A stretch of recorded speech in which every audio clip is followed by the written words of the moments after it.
اب سال کے بعد ایک میلاد کی محفل منا لو جناب، اور اس کے بعد آپ اپنی جیب کے اندر جناب جنت کا سرٹیفکیٹ ڈال لیں کہ میں جنتی ہو گیا ہوں۔ ہم 11ویں شریف کرتے ہیں، ہم حضور کا میلاد مناتے ہیں۔ دین میں ایسا کوئی تصور موجود نہیں ہے، دین اسلام کوئی ایسا آپ کو تصور نظر نہیں آئے گا کہ جو تصور ہم لوگوں نے بنا رکھا ہے، سوسائٹی نے، معاشرے نے، کہ جناب سال کے بعد آپ نے کیا کرنا ہے، ایک میلاد شریف کی محفل منا لینی ہے اور اس کے بعد آپ کو اجازت ہے۔ اور آپ یہ سمجھیں گے، ہم یہ سمجھتے ہیں کہ سال کے بعد ایک ہم نے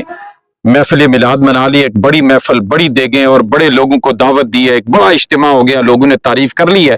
اور اس کے بعد ہم تمام فرائض سے، واجبات سے ہم بری و ذمہ ہو گئے۔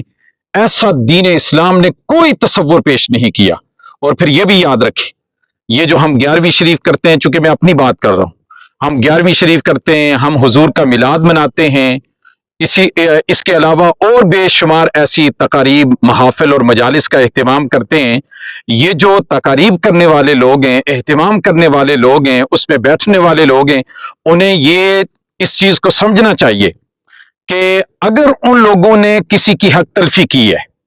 اگر ان لوگوں نے اللہ عز و جل کے بنائے ہوئے خونی رشتوں کو توڑا ہے،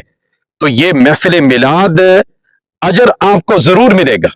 آپ کو ضرور اجر ملے گا۔ یہ آپ ایک اچھا کام کر رہے ہیں، آپ کو ضرور اجر ملے گا، لیکن اس کا ہرگز یہ مطلب نہیں ہے کہ آپ سال کے بعد ایک میلاد کی محفل منا لو جناب، اور اس کے بعد آپ اپنے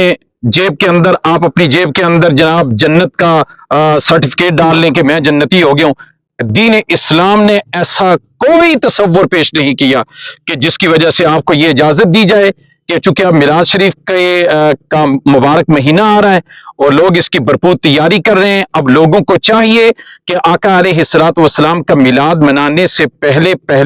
وہ کیا کریں، وہ اپنے آپ کو دیکھیں کہ ہم اس قابل ہیں کہ ہم ان زبانوں سے اللہ کے پیارے محبوب کا ذکر کریں۔ کہیں ایسا نہ ہو کہ ہم کچھ اور سمجھتے رہیں اور اللہ کے پیارے محبوب ہم سے